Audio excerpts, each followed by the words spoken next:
My wife and I have been together for 29 years, married for 26 of those.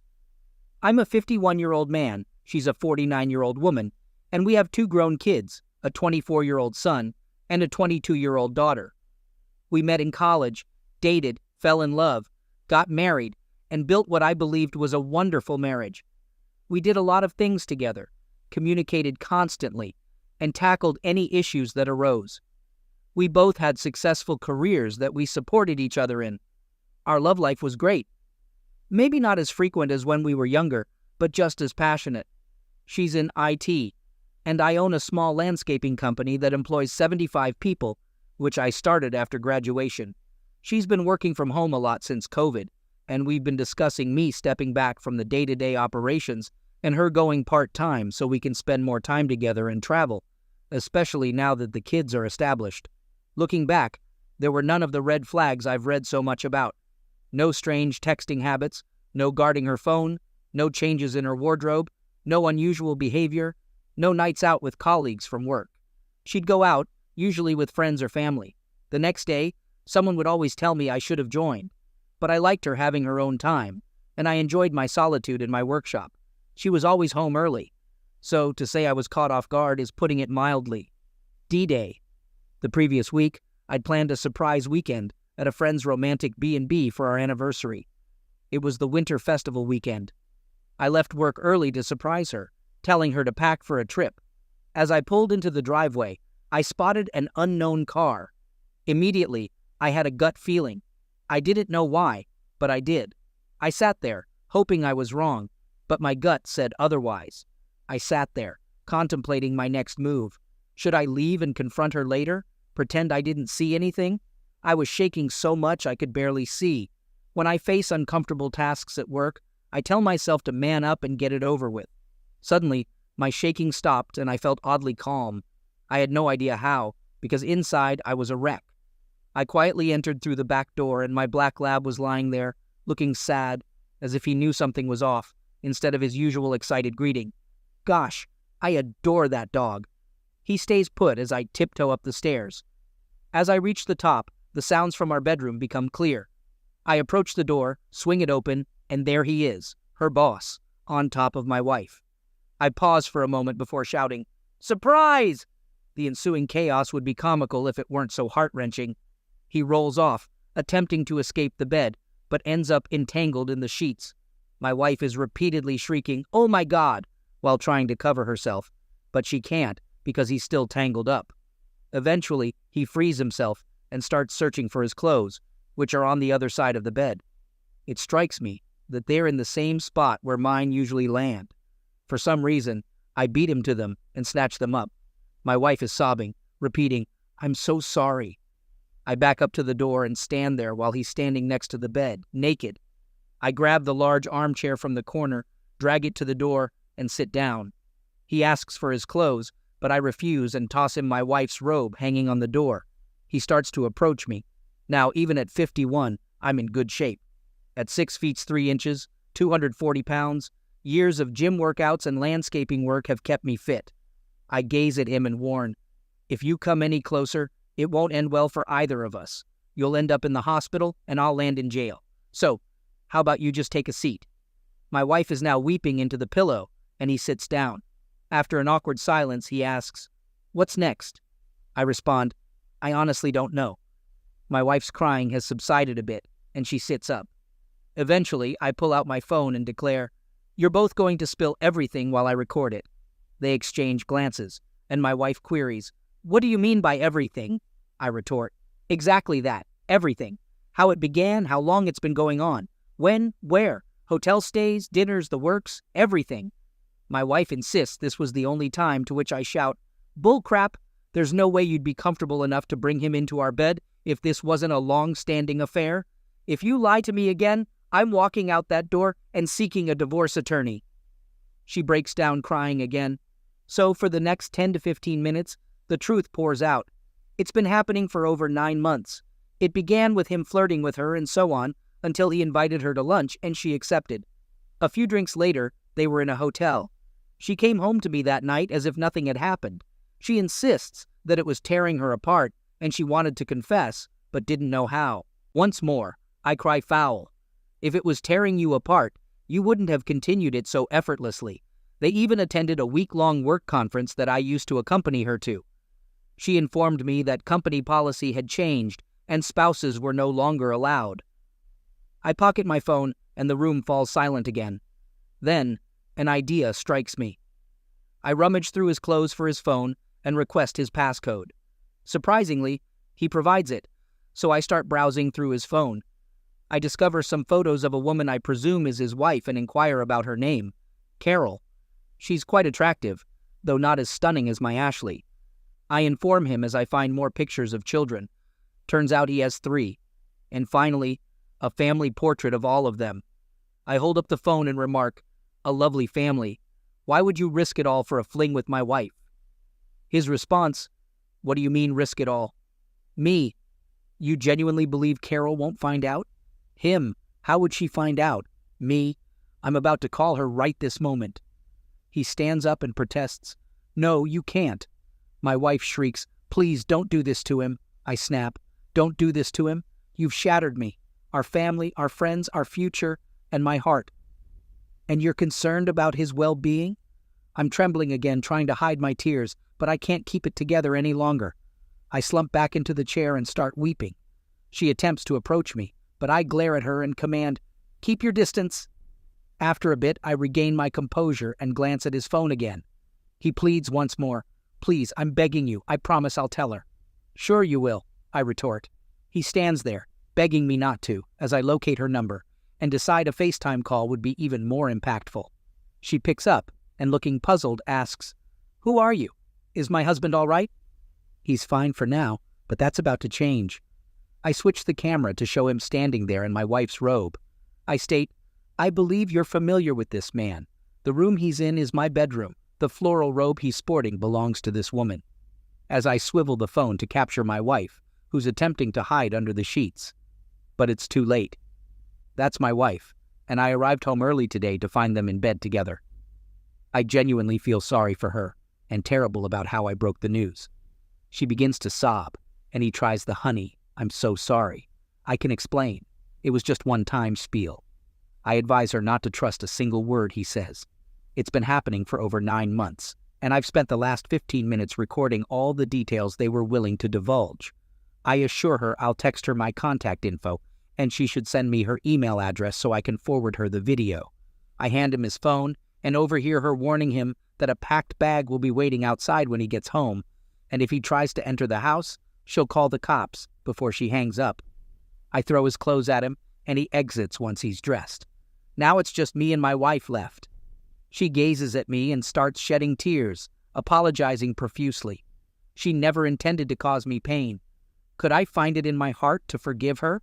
It was meaningless. All the typical cheater's excuses. I stare at her, instruct her to pack her things and get out of my house. I head downstairs and pour myself a drink. I'm sitting on the sofa when she descends the stairs. She begins to approach me and I command, "Just stop." She inquires if we can discuss this, and I respond, "Perhaps, just perhaps, but not now." I inform her it's going to be incredibly difficult to resist seeking a divorce attorney, and she starts weeping again. She looks at me and I can tell an "I love you" is on the tip of her tongue. I interject, "Don't you dare utter those words right now, because I don't think I'll ever trust them again." More tears flow as she turns and exits the door. Seeing her in tears, walking out the door, my entire world leaving, I crumble and collapse on the floor, shaking, crying uncontrollably. I can't tell how much time passed, but eventually I manage to sit up, still shedding tears, and I dial my best friend. I attempt to speak, but the tears start flowing again, and I can't get the words out. He asks, "What's wrong?" But I can't respond. He asks if I'm at home, and I manage to grunt a "yes," and he assures me he's on his way. Half an hour later, he's in my living room. I'm still in tears. I hand him my phone with the video on display, and he starts to watch. I can't stand to hear it, and go to fix us both a drink. He enters the kitchen, takes my drink away, and pours them both down the sink, saying, "This isn't going to help you." He insists I can't stay here alone tonight, and instructs me to go upstairs and pack a bag. I come back downstairs, and he has my lab on a leash, and we head to his place. Update. For those of you who commented on how wonderful my friend is, his name is Dan, and I couldn't agree more. Given our long-standing friendship, it's only natural that our families would be close. Our children are friends, and when they were younger, we used to go on family camping trips together. Over the years, his wife Terry and mine have become close friends, which is relevant to what happened next. As we were driving to his house, I was silent, and Dan was growing increasingly angry. When we arrived at his place, he walked in and asked Terry, "Did you know?" She responded with a confused, "No, what?" He raised his voice and asked again, "Did you know?" I intervened, telling him to calm down and reminding him that this wasn't her fault. He realized he was out of line and apologized to Terry with a hug. Now, utterly bewildered, Terry was handed my phone by Dan, who said, "Show her." I took my dog outside, not wanting to hear it again. When it was over, Terry came outside in tears and gave me a long, comforting hug. She took my hand, and we went back inside. The three of us spent the next hour or so talking and crying and talking, all the while my phone was buzzing nonstop. As you might have guessed, it was my wife. I disregard the calls and erase the texts without even glancing at them. Then, my son rings up. He's curious about what's happening. His mom is at his place with his wife, claiming I kicked her out. I ask him, "Did she tell you why?" He responds, "No." I tell him, "Hand her the phone, she needs to explain." He asks why, and I tell him I'll send him the video if she doesn't, and then I hang up. About 10 minutes later, my son calls back, sobbing. All he can stutter out is a series of WTF. I switch from being upset to being a comforting dad, reassuring him that it's going to be all right and that none of this is his fault. He calms down and checks if I'm okay, to which I respond with a tearful, "Of course not." He finally tells me that his mom will be staying the night and quickly ends the call. My phone rings again. This time it's my daughter. I had forgotten that I asked her to look after the dog while we were supposed to be away for the weekend. She's wondering where Cooper, my lab, is. I tell her plans have changed and we're not going, but she can still stay at the house. Neither of us will be home tonight. She asks, "What do you mean, neither of you? Where are you?" I tell her, "I'm at Dan and Terry's, and your mom is at your brother's." She insists, "Dad, tell me what's going on." I respond, "I can't right now. I'll swing by the house tomorrow and we can talk then." She keeps pushing, but I keep refusing. Eventually, she gives up and ends the call. I know exactly where the next call is going to be. Then I ping my son, giving him a heads up about an imminent call. Next, I dial my wife, asking her if she's ready to spill the beans to our daughter or if the task falls on me. Her response is nothing but a fresh wave of tears. I disconnect the call. After a half hour, there's a knock at the door. Dan lets my daughter in. Seeing me in tears, she rushes to me, and we both break down in a tight embrace. She's unaware of the reason behind our emotional outburst. When we manage to regain some composure, I call my wife again, letting her know that our daughter is with me, and once again, I ask if she's ready to break the news, or should I put her on speaker. My daughter chimes in, asking her mom to clarify what she's supposed to reveal, but all she hears is more crying. So, I decide to step up, ending the call without revealing any details. I then drop the bombshell. I found out today that her mother has been having an affair for the past 9 months. Just when I thought my pain couldn't intensify, the look of hurt on my little girl's face brings me to my knees. She's shaking, too shocked to even cry. I'm on the floor, a sobbing wreck, immobilized. I feel like I've let her down when she needed me the most. I couldn't even muster the strength to move. Terry, with tears in her eyes, rushes over to comfort her, promising her that things will eventually be okay. Dan is also shedding tears. Like I mentioned, our families are tight-knit. She finally releases this heart-wrenching cry that I know will haunt me forever, even if I live to be a century old. I finally gather myself and go to embrace them both. We all eventually find our way to the couch, lost for words. I ask my daughter if she's going to be all right. She looks at me and says, "Dad, don't fret about me. Are you going to pull through?" I manage to croak out, "I'll cope." She asks if she can take Cooper with her to the house and if her fiancé Tim can come stay there. Naturally, I agree. I'm relieved she won't be alone after she leaves. Terry is livid, saying, "I can't believe she did this," and proceeds to call her every name under the sun. She calms down and grabs her phone, saying she's going to call her, looking at me, expecting me to object. I tell her, go ahead, but put it on speaker. So she calls, exchanging small talk and so on. Finally, she tells her that Mike, that's me, called Dan in tears after she left the house, and now I'm staying there. She, Terry, knows everything. Again, more crying. Terry just lets loose, yelling at her. What were you thinking? How could you? Why didn't you come talk to me before you started down this path? If something was lacking, why didn't you talk to Mike? You know how understanding he is. Do you have any idea how many people you've hurt? Darlene, our daughter, just left here. I can't even begin to describe the look on her face when Mike told her, Dan and I will never be able to see you in the same light again. How could you be so damn self-centered? Just more sobbing on the other end, repeating how remorseful she is. Terry doesn't end the call, just listens to her weep. After a moment or so, I ask Terry to hand me the phone. Ashley? No answer. I call her name again. Ashley? She finally responds, Yes, babe. I retort, You've lost the right to call me that. More sobbing from her end. I just want to know, what are you truly sorry for? If I hadn't come home early, would you have realized the gravity of your actions? Or would you have slept with your boss once we returned from our trip? More crying. You're not really sorry for all the people you've hurt, including your boss's family. You're just sorry you got caught. I end the call. Dan, Terry, and I chat a bit more while my phone continues to buzz incessantly. I finally attempt to sleep, but to no avail.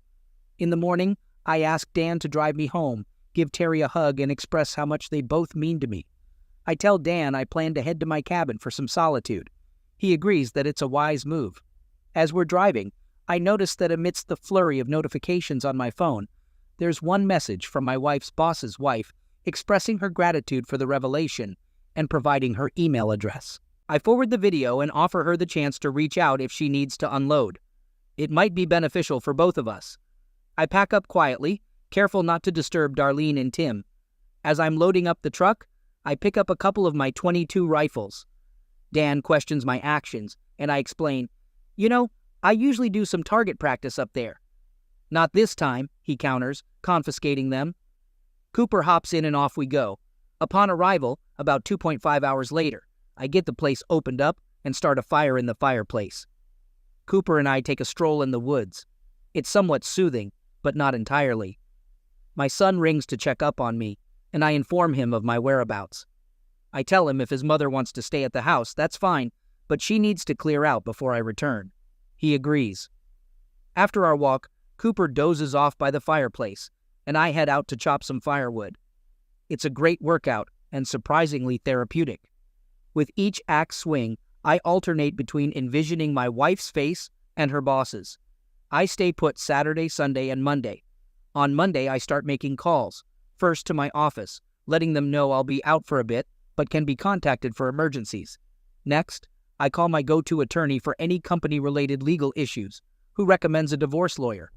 Thursday, I've got a meeting with a lawyer I've contacted. Then, I'm on the phone with the bank, putting a hold on our shared accounts. Next up, credit cards, canceling them all and asking for new ones to be sent out. Being alone in the woods has given me some clarity about my next steps. I find myself trembling again, questioning whether I'm really going to go through with this or try to salvage our marriage. After I get home, I find this subreddit and start reading other people's stories. It helps, but only a little. Midweek, I head into the office and chat with my HR manager. We have a close professional relationship that's about to get more personal. I spill the beans and ask for advice on how to approach their company. She advises me to talk to my lawyer before I do anything. She asks if I'm going to get tested. She recommends someone and also says I should see my doctor for an STD check. I make calls to both and set up appointments for Thursday. I meet with my now lawyer, show her the video. This time, I can actually listen. She starts shaking her head and says, "Why do people do such stupid things?" Turns out, she has absolutely no tolerance for cheaters. Her husband cheated on her and dragged her through hell, so much so that she changed her practice and became a divorce attorney. She reassures me that everything will be okay, and I sign a contract with her. I ask about telling the wives and the boss's HR, and she says we should wait. In the meantime, I've had a meeting with my wife. She's taken refuge at our son's place. At least, she's wise enough to understand that I need some space and wasn't at the house when I returned. I've been crashing on the couch because I can't bear to step foot in our bedroom. When I need to grab stuff, I try to get as much as possible to minimize the number of times I have to enter that room. Thanks for sticking with me this far. It took an eternity to type this out. Writing about my daughter had me in tears for several hours. I'll provide another update next week. Update. Once again, I want to express my deep gratitude for all the advice and support I've received from this community. I'm indebted to each and every one of you in a way I can never repay. All I can do is say thank you and try to respond to all the comments. The support and encouragement have been incredibly helpful. Many of you have commented on the strength I showed during the confrontation, but right now, I feel anything but strong. I'm just going through the motions. All the advice has been excellent and is helping me move forward. Secondly, the reason for this post and my original one was because I was seeking help. Trust me, there was plenty. Given the reason my first post was removed, I was told it was because it had too much storytelling and not enough requests for support. I'll try to keep this brief, but I believe details are important. I'm starting to accept that there's likely no coming back from this, and I'm 99% certain of what my decision will be. Yet, I can't shake the thought that I'll be discarding 29 years of our shared life. Even now, I can't bring myself to type X and still refer to her as my wife. What's wrong with me? Help. On D-Day, she ended up at our son's place with his wife. He called, puzzled about what was going on and why I'd kicked his mom out. I told him she needed to tell him or I would. He knew I'd gone to my best friend's house. My daughter, who was supposed to be dog-sitting, came home to find no dog. Eventually, she showed up at my friend's place, wanting to know what was wrong. I told her. The pain on her face was worse than catching my wife in bed with her boss, and it devastated me.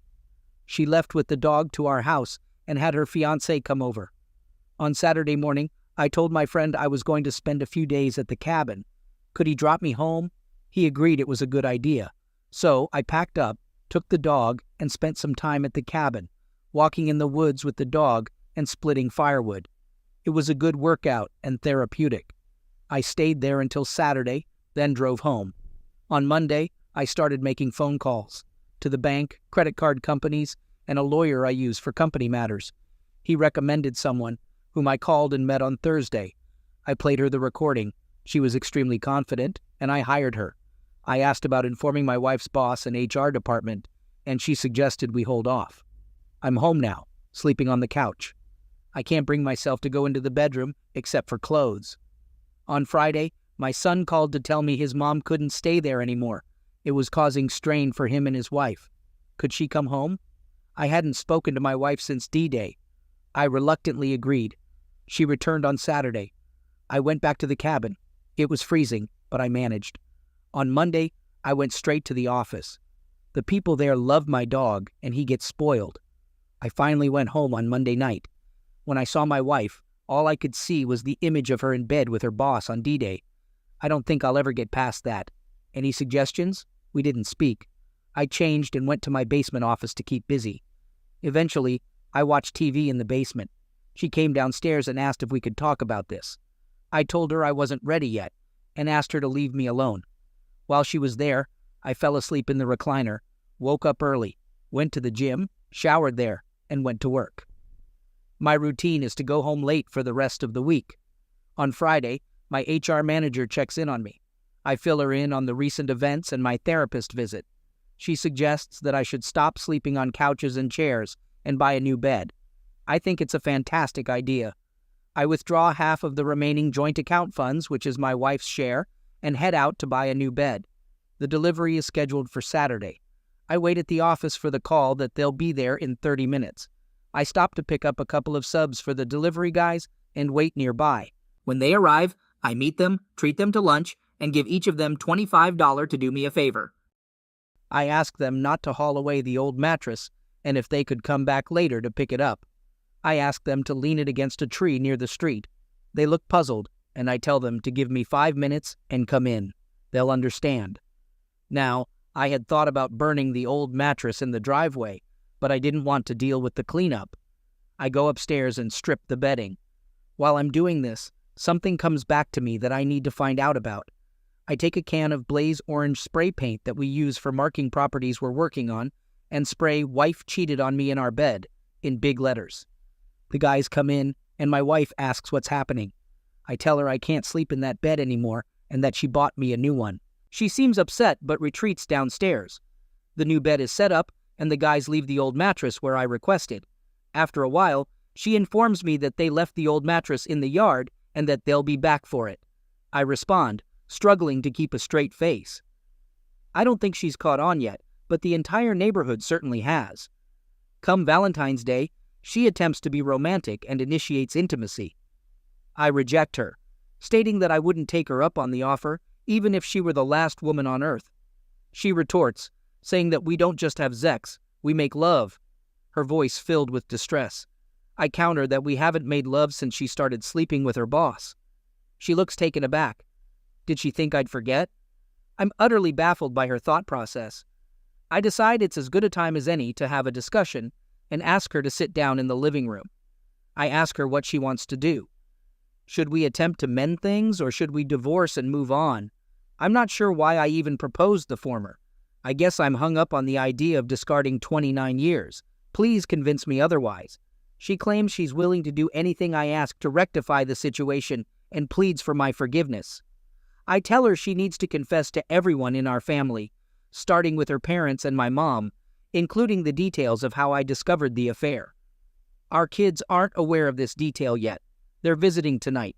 I'll provide an update later on how that unfolds. That's my current situation. I'm still in a state of shock from everything and constantly battling the urge to confront her boss, but I still need advice. When will things start to improve, or is this my new reality? Update. That evening, my dad passed away 3 years ago, her parents, her sister, and brother-in-law all come over. We all settle in the living room, and I make sure to sit as far away from her as possible. They start with the comforting words, "What's wrong? We love you. Everything will be okay," assuming someone is seriously ill. I glance at her and say, "This story isn't going to tell itself." Her dad looks at me, and I swear his eyes are saying, "Oh no," as if he senses what's coming. I have to give her credit. She tearfully confesses everything, including the part where I walked in on them in our bed. After a long, uncomfortable silence, she pleads, "Somebody say something." I respond, "What are they supposed to say? That you're a terrible person? That you've hurt me more than you can imagine, ripped my heart out, thrown away 29 years, and ruined our family? Not to mention the damage you two have done to his family. Was the sex really worth all that?" I just keep going. All the anger, hatred, and betrayal I've been bottling up comes pouring out. I didn't know I could be so harsh. Her mom finally says, "That's enough." She agrees that she deserves it all and runs upstairs crying. Her mom tries to follow her, but her dad says, "No, leave her alone. She needs to suffer for a while before this can get any better." We chat for a bit. They offer their support and tell me if I need anything, just ask. I tell them I've been seeing a counselor, and I think I'll be okay, but I appreciate their offer.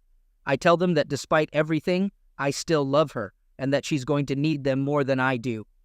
I go to bed and sleep better than I have since D-Day. The next morning before I leave, I go into the guest room and can tell she didn't sleep and has been crying all night. I truly believe that for the first time since D-Day, the gravity of what's happening has finally hit her.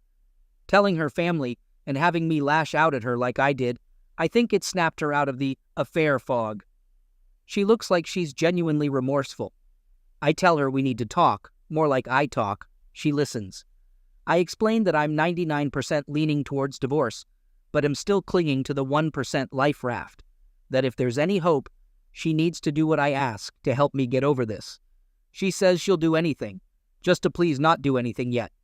I remind her of a story I told her when my dad died. When I was 17, my dad shared some wisdom with me. He said, "You'll face tough times in life, but how you handle them speaks volumes about your character. Never make crucial decisions when you're upset." At the time, I brushed it off with a casual, "Yeah, Dad, whatever." I start to tear up as I say how much I wish he were here so I could tell him that I was really listening. She gets up and hugs me. I don't reciprocate, but it feels comforting, which unnerves me.